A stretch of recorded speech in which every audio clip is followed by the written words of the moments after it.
¿Cuántos vinieron hoy con ganas de alabarle al Rey?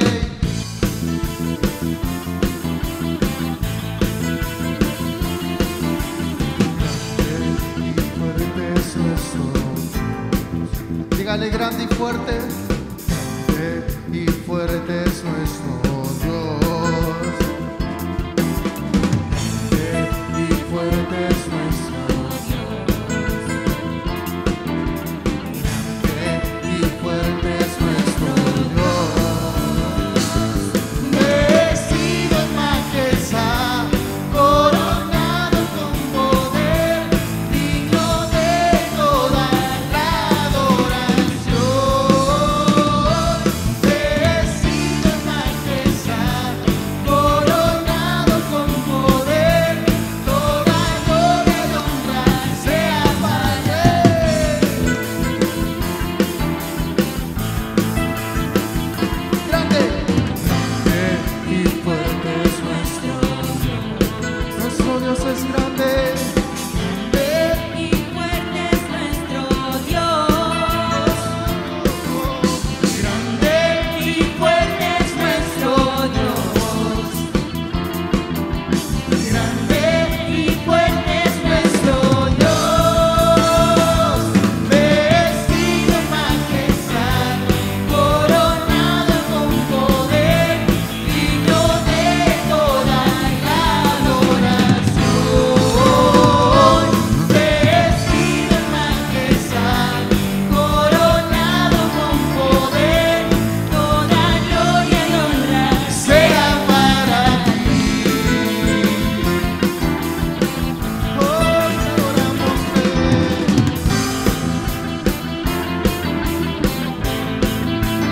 dígale grande, grande,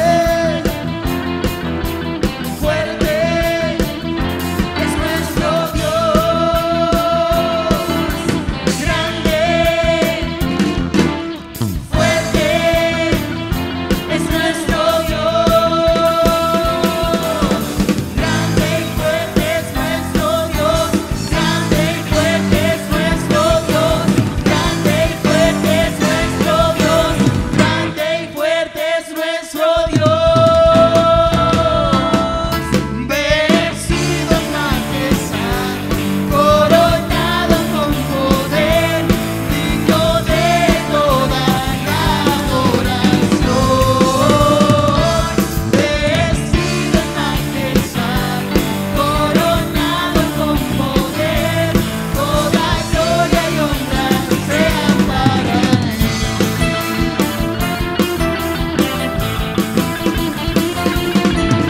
grande, Fuerte es nuestro Dios. Grande, fuerte es nuestro Dios. dígalo con todo su ser. Grande y fuerte es nuestro Dios. Grande y fuerte es nuestro Dios. Grande y fuerte es nuestro Dios. Grande y fuerte es nuestro Dios. Si Él es grande, necesita un grito de júbilo.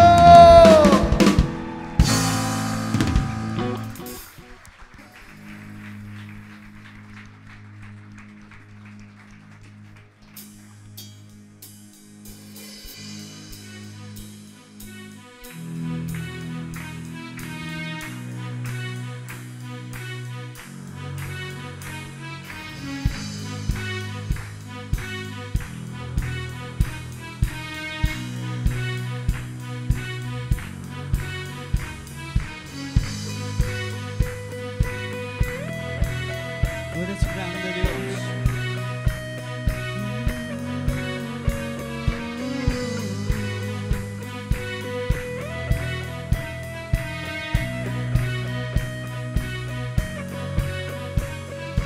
Vino de agua hiciste, los ojos del ciego abriste, no hay nadie como tú. En la oscuridad tú brillaste, del pozo tú me sacaste, no hay nadie como tú. Lo declaramos. Mi Dios es grande, mi Dios es fuerte, Él es más alto que cualquier otro. Dios sanador, grande en poder, mi Dios, mi Dios.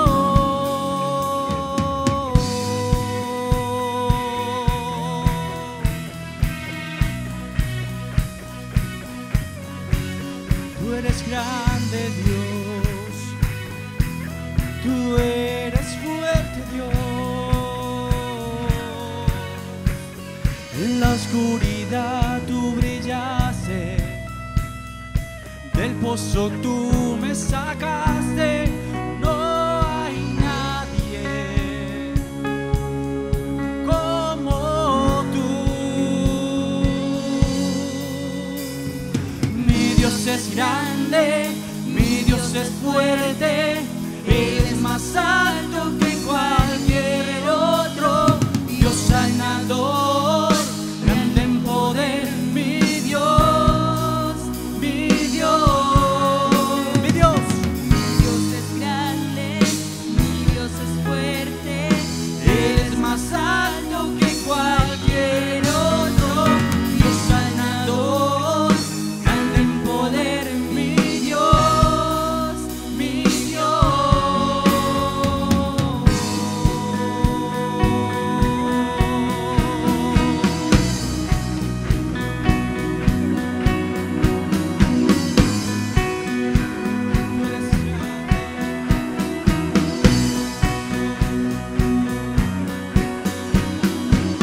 Si Dios es con nosotros, ¿quién podrá detenernos? Si Dios es por nosotros, no hay nada que temer. Si Dios es por nosotros, ¿quién podrá detenernos? Si Dios es por nosotros, no hay nada que temer.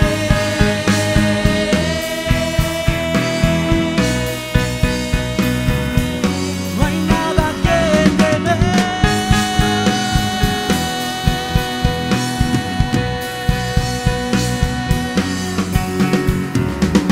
Mi Dios es grande, mi Dios es fuerte, Él es más alto que cualquier otro. Dios sanador, grande en poder, mi Dios, mi Dios. Mi Dios es grande, mi Dios es fuerte, Él es más alto que cualquier otro. Dios sanador. Grande en poder, mi Dios, mi Dios. Mi Dios es por nosotros. ¿Quién podrá detenernos?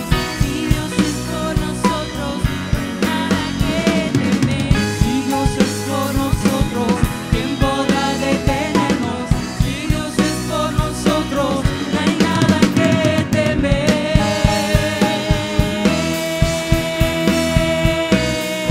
No hay nada, no hay nada que temer.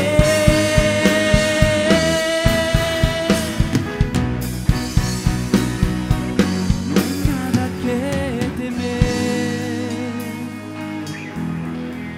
No hay nada que temer si tú estás con nosotros, Dios. Una iglesia apasionada por Jesús. ¿Cuántos dicen amén? Una iglesia apasionada por Jesús.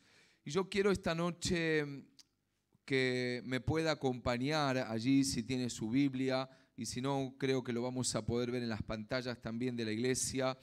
En Filipenses capítulo 1, versículo 12 en adelante.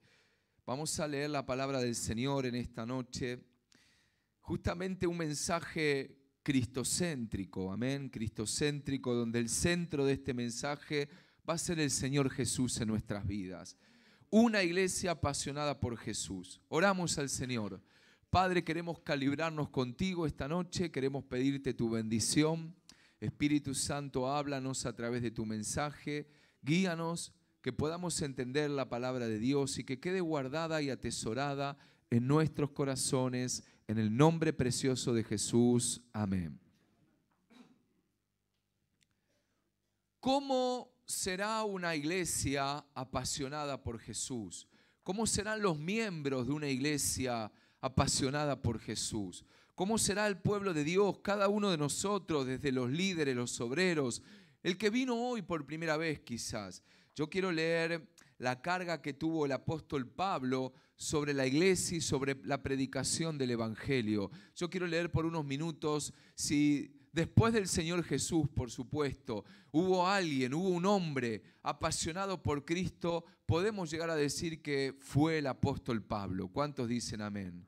El apóstol Pablo, por excelencia, fue un apasionado por las cosas de Dios, por predicar la palabra. Y aquí a los Filipos, a la iglesia de Filipos, le habla justamente una de las fundaciones que hizo Pablo de la iglesia a los filipenses. Le habla en el versículo 12 y comienza, vamos a tomar desde el versículo 12 hasta el versículo 30, en 3 secciones esta noche, para que usted pueda comprender la palabra de Dios. La primera sección la vamos a leer desde el versículo 12 hasta el versículo 18. Por cierto, la primera parte de este pasaje le he puesto el deseo de que Cristo sea predicado. El deseo, la pasión de Pablo por Cristo para que Cristo sea predicado. Y vamos a leer desde el versículo 12 en adelante. Dice la palabra de Dios: quiero que sepáis, hermanos, que las cosas que me han sucedido han redundado más bien para el progreso del Evangelio. De tal manera que mis prisiones se han hecho patentes en Cristo, en todo el pretorio y a todos los demás. Y la mayoría de los santos, cobrando ánimo en el Señor con mis prisiones, se atreve mucho más a hablar la palabra sin temor. Algunos a la verdad predican a Cristo por envidia y contienda, pero otros de buena voluntad. Los unos anuncian a Cristo por contención, no sinceramente, pensando añadir aflicción a mis prisiones, pero los otros por amor, sabiendo que estoy pues para la defensa del Evangelio. ¿Qué pues?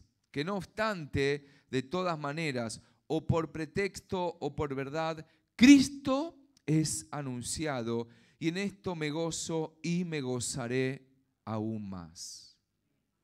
Gloria a Dios. Pablo, en esta primera sección, habla de por supuesto, está prisionero político, un prisionero por predicar el Evangelio. Pablo está prisionero en un lugar, en una celda fría, en un lugar oscuro. Y se supone que en esta primera epístola a los filipenses, fundando la iglesia, predicando el Evangelio, fue prisionero justamente por predicar la causa de Cristo. Ahora bien, Pablo habla desde la prisión y él expone una realidad. Él dice en su palabra en la primera parte de Filipenses, y hablándole a la iglesia de Filipenses como hablándonos en esta noche a nuestra iglesia, justamente de la palabra, de la necesidad de predicar el Evangelio. El versículo 14 nos dice: la mayoría de los hermanos, cobrando ánimo en el Señor, con mis prisiones, se atreven mucho más a hablar la palabra sin temor. Es como que si yo desmenuzara este mensaje, diría que gracias a que Pablo estaba preso, otros hermanos se animaron a predicar la palabra de Dios. Es como que lo veían a Pablo tan elocuente, con tanto fuego, con tanta pasión, que los demás quedaban como pequeños predicando el Evangelio. Claro, la realidad es que Pablo, cuando cae preso y está en la cárcel, ya no pudo predicar en la ciudad donde estaba, en ese lugar. Y lo cierto es que todos los que estaban al lado de él, que le seguían, decían: bueno, Pablo quedó preso. Es como que tomaron, dice, buen ánimo. Es como que se animaron a predicar de Cristo. Ahora bien, esto pasa en la iglesia actual también. Generalmente, muchas veces uno tiene temor de predicar la palabra de Dios y uno ve grandes hombres de Dios o grandes mujeres de Dios y dice: ¿cómo será que yo voy a llegar hasta ese lugar? Está tan lejos de mi predicación que me da vergüenza, que tartamudeo, que estar aquí adelante tiemblo en la presencia de Dios, que no llego. Por cierto, yo me imagino a estos hombres de Dios diciendo de Pablo, bueno, menos mal que quedó preso porque ahora voy a poder predicar, no queda otra. Otros decían predicar de Cristo por envidia, por contienda, pero otros de buena voluntad. Hay veces que también se repite en la historia hoy en día que muchas veces se predica la palabra de Dios con contención, no sinceramente. Y Pablo aquí habla de dos aspectos en este primer tramo del mensaje. El primero, que Pablo dice que bueno, que si predican por envidia o contienda, pero de buena voluntad, o sea, un mensaje cristocéntrico, es como que él dice, está bien, yo lo permito, prefiero que prediquen por una u otra manera. Lo que Pablo aquí nos enseña y que no quiere en la palabra de Dios el Señor, es que se predique por aflicción, que se predique otro evangelio. Porque dice, pero los otros por amor, dice, sabiendo que estoy preso por la defensa del evangelio. Y Pablo lo que dice aquí es que los cristianos debemos predicar la sana doctrina, la palabra de Dios, y debemos enseñar justamente, valga la redundancia, de las enseñanzas bíblicas, cristocéntricas. Si alguno enseña otro evangelio que no está aquí, dice Pablo, cuidado. El Señor le llama sea anatema, que no se predique la palabra correcta. Por eso el Señor aquí nos instruye en su palabra y Él sale en defensa de los que predican el evangelio, sea de buena manera o por pretexto, Cristo es anunciado. Y alguien dice, pero ¿cómo predica así, allá y allá? Y muchas veces vemos hermanos y muchas veces vemos personas y no somos quienes para juzgar quién predica y quién no. Lo que sí uno tiene que predicar es el mensaje de Cristo en su vida. Amén. Por eso es importante en esta primer parte, creo yo, entender que Pablo se regocija. Si usted lee desde los versículos 15 al 18, Pablo se regocija. No tiene celos amargos, no tiene envidia Pablo. Dice, me regocijo por predicar el evangelio. Y yo pienso muchas veces cuántas envidias hay porque la iglesia crece. Y mismo aparte del pueblo de Dios, qué triste puede ser eso. Cuántos celos amargos. Y ellos saben que tengo un corazón muchas veces pensador diciendo, tantos millones de personas en Argentina, tan solo en Tigre, debe haber 480.000 personas. Y yo pregunto para mí mismo, ¿será que las 480.000 personas están en la iglesia hoy? No, por supuesto que no. Entonces tenemos mucho trabajo por delante. ¿Cuántos dicen amén? 45 millones de habitantes. ¿Será que los 45 millones de habitantes están adentro de la iglesia hoy? Por supuesto que no. Entonces tenemos una gran tarea como iglesia. Usted tiene un don de parte de Dios. Dios le portó con dones. Dios le dio un don especial a cada uno de ustedes que si no ha sido descubierto, será que tiene que ser descubierto para ser un instrumento en las manos de Dios. Por eso Pablo habla aquí en la carta de Filipenses, en esta primer parte, que debemos predicar la palabra con amor, no con contención, no con un corazón no sincero, pensando en añadir aflicciones a la vida de Pablo. O sea, pensando dar dolores de cabeza, sino más bien teniendo un corazón de apertura. Y yo creo, iglesia, con el mismo pensamiento y alineándome al apóstol Pablo, que hay lugar para todos en la casa de Dios. Que Dios quiere que todos podamos servir. No es que Dios tiene algunos preferidos y dice, bueno, este es el grupo especial. No, todo aquel que quiere servirle a Cristo y hablar de Él y predicar de Él y ser un instrumento en sus manos, puede ser una vasija de barro. ¿Cuántos dicen amén en esta noche? Por eso es importante que en este primer punto usted pueda entender que Pablo tenía pasión por Cristo. Esa pasión que lo caracterizaba, que tiene que caracterizarse también en tu vida.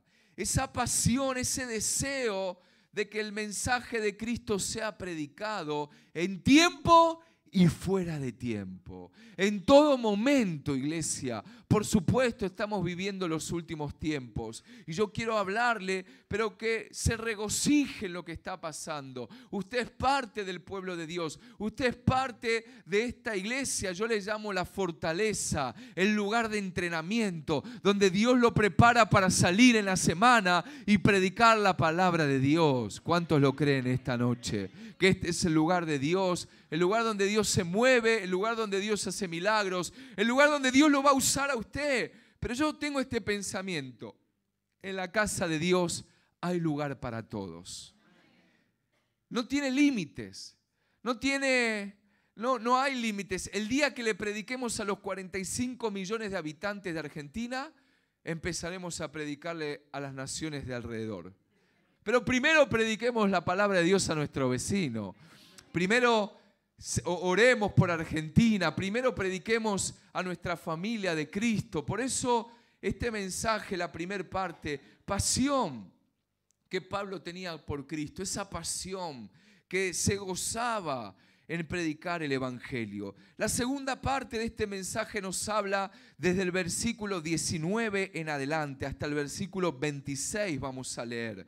Dice el versículo 19: porque sé que por vuestra oración y la suministración del Espíritu de Jesucristo, esto resultará en mí liberación, dice Pablo, conforme a mi anhelo y esperanza de que en que nada seré avergonzado, antes bien con toda confianza, como siempre, ahora también teniendo magnificado a Cristo en mi cuerpo, o por vida o por muerte. Y aquí en el versículo 21, yo creo hay un versículo clave para esta noche. Dice: porque para mí el vivir es Cristo y el morir es ganancia. Repite en voz alta conmigo: porque para mí el vivir es Cristo y el morir es ganancia. Gloria a Dios. Ahora Pablo dice más adelante en el versículo 22: mas si el vivir en la carne resulta para mí en beneficio de la obra, no sé entonces qué escoger, porque de ambas cosas estoy puesto en estrecho. O sea, como que ahora lo vamos a explicar esto. Teniendo deseo de partir y estar con Cristo, lo cual es muchísimo mejor, dice Pablo, pero quedar en la carne es más necesario por causa de vosotros, y confiando en esto sé que quedaré, que aún permaneceré con todos vosotros para vuestro provecho y gozo de la fe. Versículo 26. Para que abunde vuestra gloria de mí en Cristo Jesús por mi presencia otra vez entre vosotros. La segunda sección de este mensaje tiene que ver con la magnificencia, lo magnificado de Cristo en mi cuerpo. El Cristo ser magnificado. Y yo estaba buscando en el diccionario mientras preparaba este mensaje, ¿qué significa ser magnificado? ¿Qué significará ser magnificado Cristo en tu vida? Me pregunto en esta noche, ¿qué puede ser que Cristo sea magnificado en nosotros? Bueno, la palabra magnificado es como agrandado, como exponenciado, como aumentado, como algo grande. Y Pablo habla justamente de que él tiene que, su cuerpo, tiene que vivir la vida de Cristo y tiene que ser Cristo agrandado en su cuerpo, que Cristo viva en él. Por eso Pablo tenía una situación, dice estos versículos. Para mí el vivir es Cristo y el morir es ganancia. Pero tengo una dualidad, dice Pablo.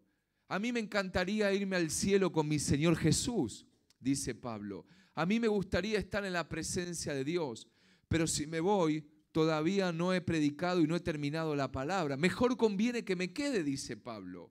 Por eso es importante que usted y yo podamos entender. Es como que tenía una dualidad. Amaba tanto al Señor que quería estar en su presencia. Amaba tanto, y qué bueno pensar en este segundo punto del mensaje. Decir, Señor, para mí el vivir, lo magnífico de todo esto es que Cristo en mí sea la esperanza de gloria. De que todo mi cuerpo, mi alma, mi espíritu pueda vivir la vida de Cristo en mí y no mi propia vida. ¿Y sabe lo que ocurre con esto en su vida? Quiero darle un mensaje en este segundo punto. Cuando la vida de Cristo abunda en su vida, ya los problemas dejan de ser problemas. ¿Cuántos dicen amén?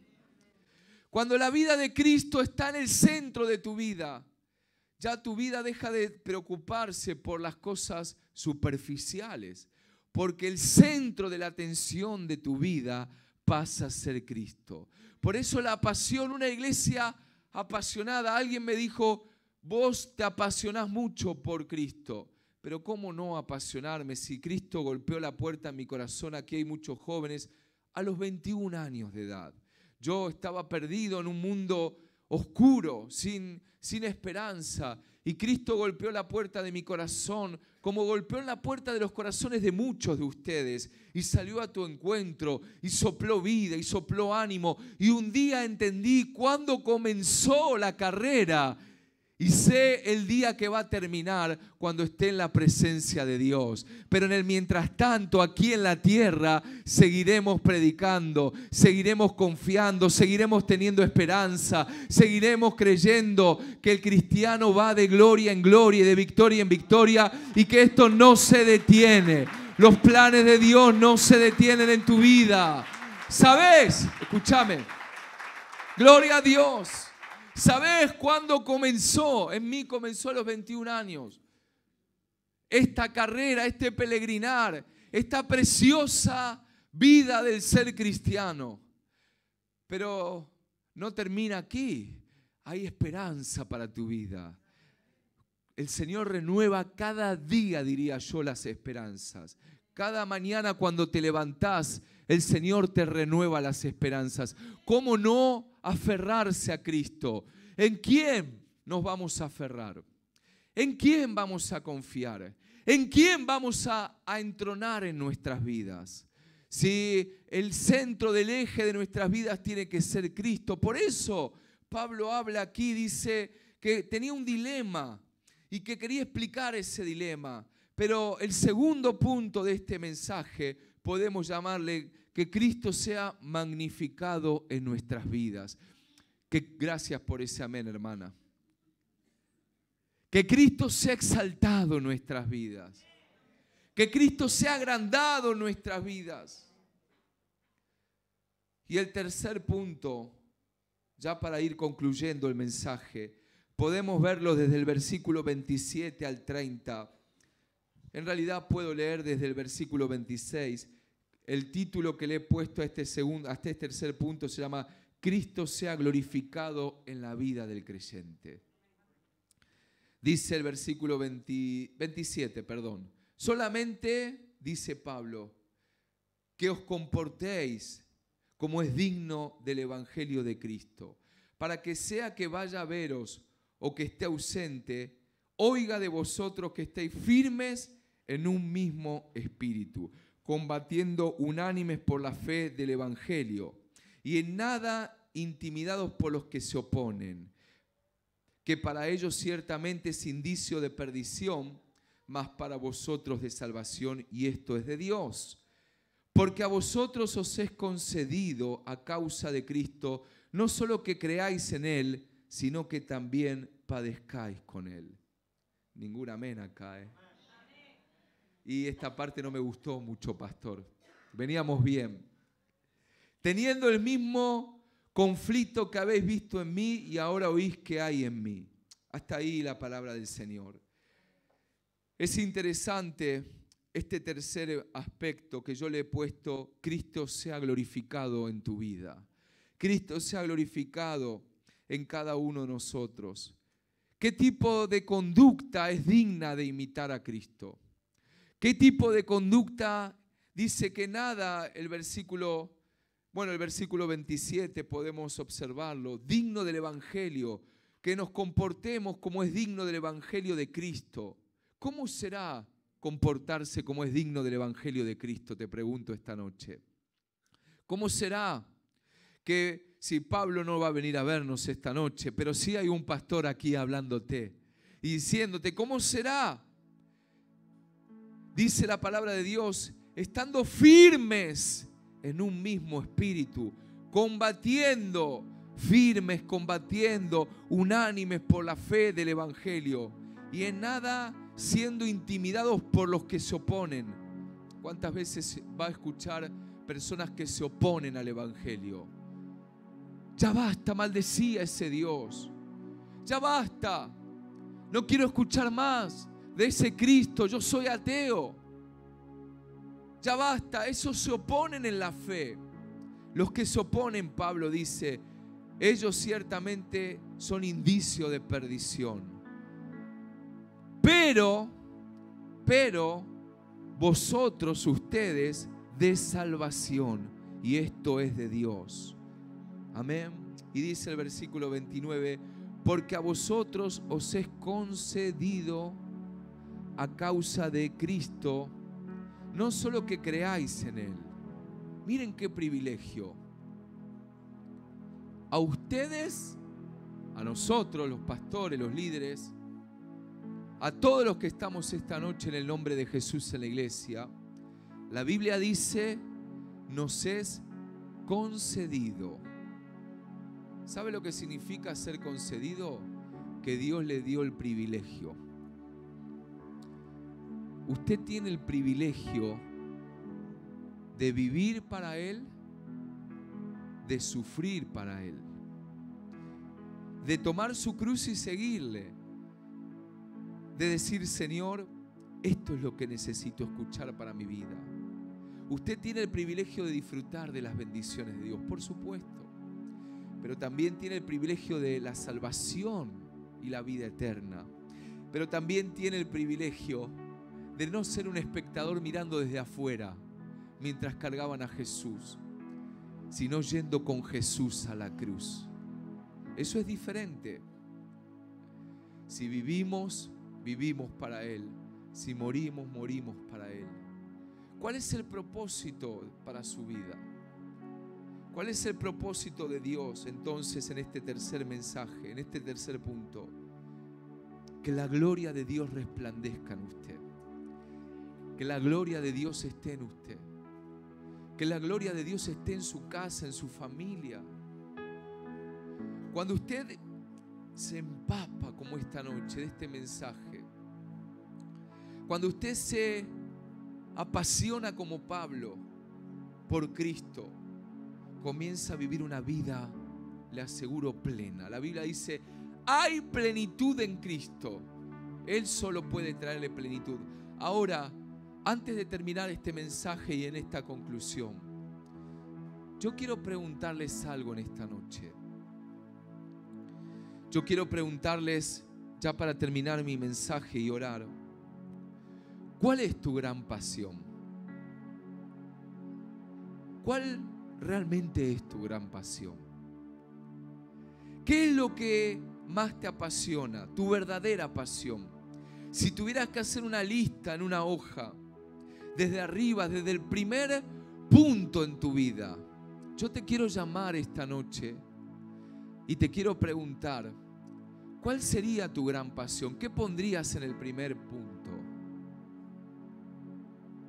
¿A quién pondría? ¿A quién pondría en primer lugar en su vida? Ese es el mensaje. Por supuesto, Pablo tenía una gran pasión por Cristo.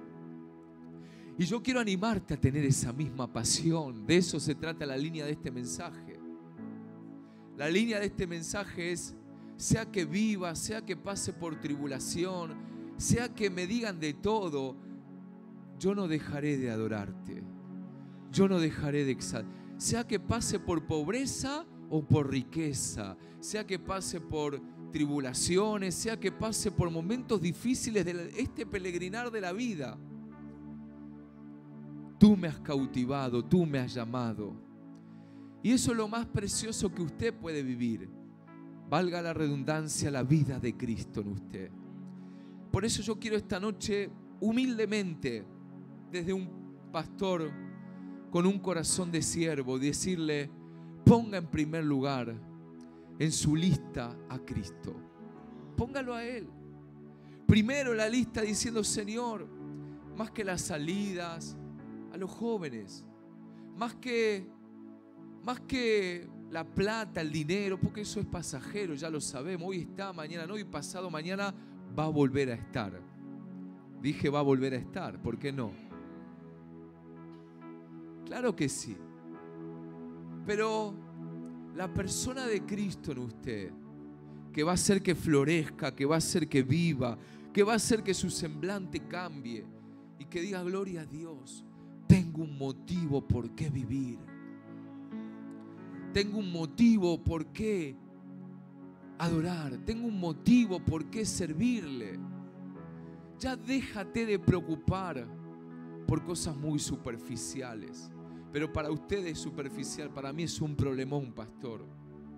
Yo sé que es un problema para tu vida. Pero esta noche yo quiero invitarte a que tu gran pasión, el alfa y el omega, el principio y el fin, sea todo Jesús en tu vida. Él lo sea todo. Pablo le habló a la iglesia de Filipos en el primer capítulo, y esta noche nos habla a nosotros. La palabra nos habla y nos enseña que cuando lo ponemos a Él en el centro, lo entronamos y le decimos: Señor, yo te pongo en el centro de mi vida, y todo lo que me pase va a ser porque tú quieres en mi vida. ¿Cuántos dicen amén? Sea que tenga mucho, sea que no tenga nada, sea, yo te voy a poner en el centro de mi vida. Ahí me voy a enfocar. Hay personas aquí que han escuchado un mensaje muy similar que he predicado hace no mucho tiempo y dice: pastor, estoy enfocado, estoy en oración, estoy en ayuno. ¿Y saben lo que pasó? Su semblante cambió, su forma de ver las cosas cambió. Antes había miedos, inseguridades, celos amargos, podría llamarle carnalidad, pero desde que se enfocó en Cristo, ya todo eso menguó y la vida de Cristo empezó a resplandecer en esa persona. ¿Y sabe lo que sucede? Que se nota. Cuando está la vida de Cristo en una persona, se nota. Porque no está ofuscado, porque no está mal, porque no está atribulado, porque confía. Sabe a quién ir. Dije, sabe a quién ir. Él es la fuente. Cristo en nosotros. Y yo quiero de esta iglesia y de cada integrante de esta iglesia que puedan vivir apasionados por Jesús. No espero menos de usted. Ay, pero pastor, yo no voy a poder predicar como usted. No espera que me encarcelen, por favor. Hay lugar para todos en la casa de Dios, así que prepárese. ¿Saben?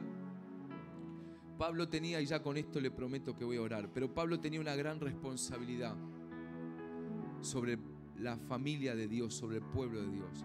Y nosotros con mi esposa nos sentimos muchas veces con esa gran responsabilidad sobre su vida. Tenemos un gran desafío por delante, un gran desafío. Sabemos cuándo comenzó esto. No sabemos dónde termina. Termina donde Dios quiera. Así que realmente tenemos una gran responsabilidad y usted es parte del pueblo de Dios. Amén. Empezalo a buscar. Empezalo a buscar. Él está tocando la puerta de tu corazón hoy. Hoy Él está tocando la puerta de tu corazón. El Maestro está pasando por tu ciudad. Oh Jesús, te adoramos. Gracias, Señor Jesús.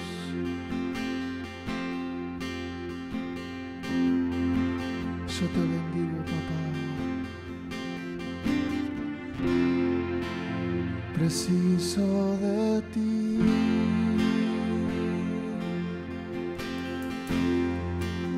Preciso de tu perdón. Preciso de ti.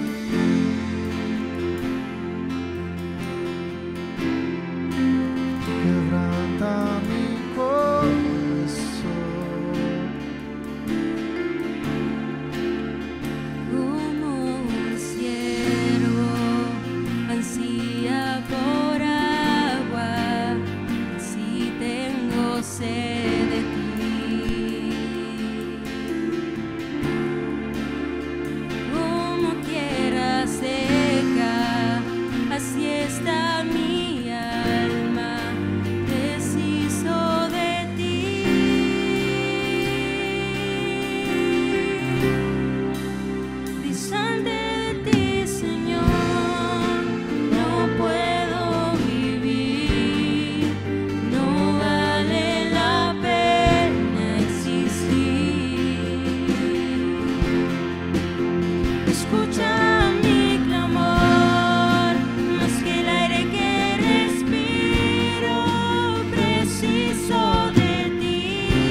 Como alto es el cielo, como alto es el cielo.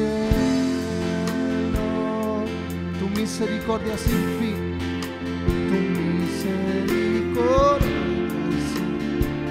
Como un Padre, Jesús. Como el Padre se compadece de sus hijos, así tú me amas a mí.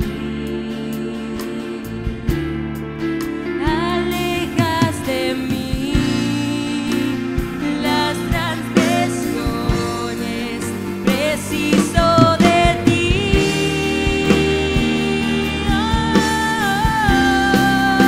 Distante de ti, Señor, no puedo vivir, no vale la pena existir. Escucha mi clamor, más que el aire que respiro, preciso de ti.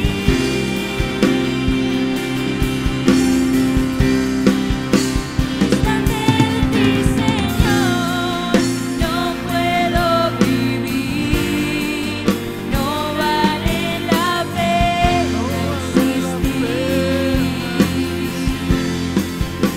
Escucha mi clamor, más que el aire que respiro, preciso de ti.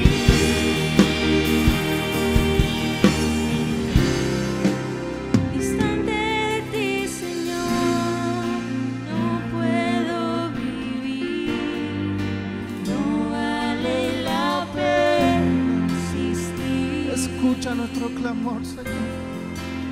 Escucha mi clamor, más que el aire que respiro, preciso de ti.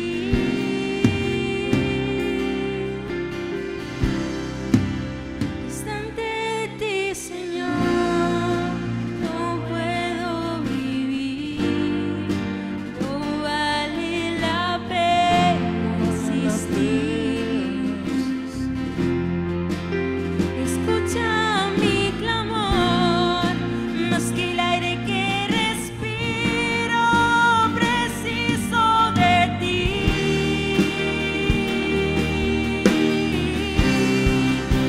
Distante de ti, Señor, no puedo vivir, no vale la pena existir. Escucha mi clamor, más que el aire que respiro, preciso de ti.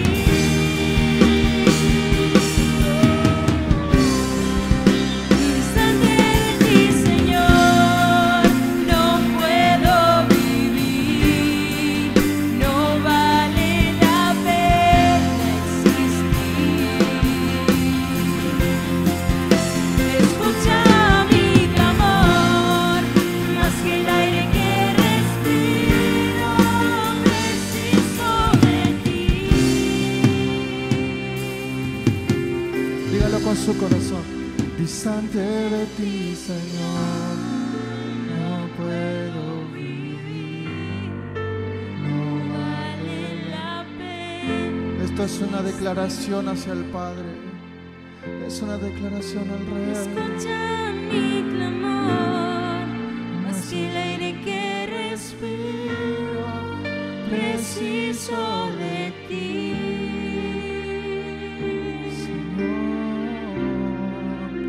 Distante de ti, Señor, no puedo vivir, no vale la pena existir. Escucha mi clamor.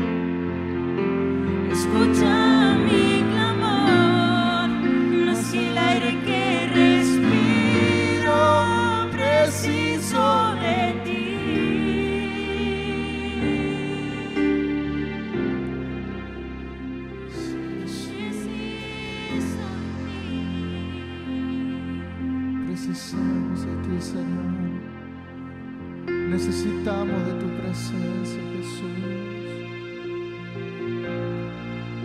Necesitamos de tu presencia.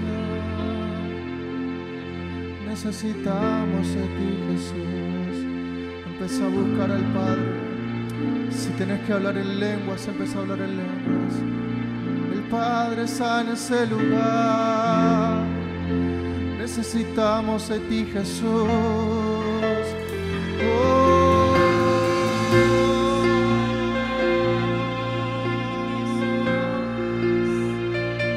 Eres bienvenido a ese lugar. Eres bienvenido, Jesús.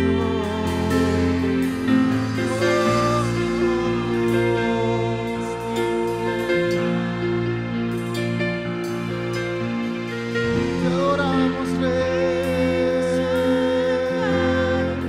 Te adoramos, Señor Jesús, por los siglos de los siglos.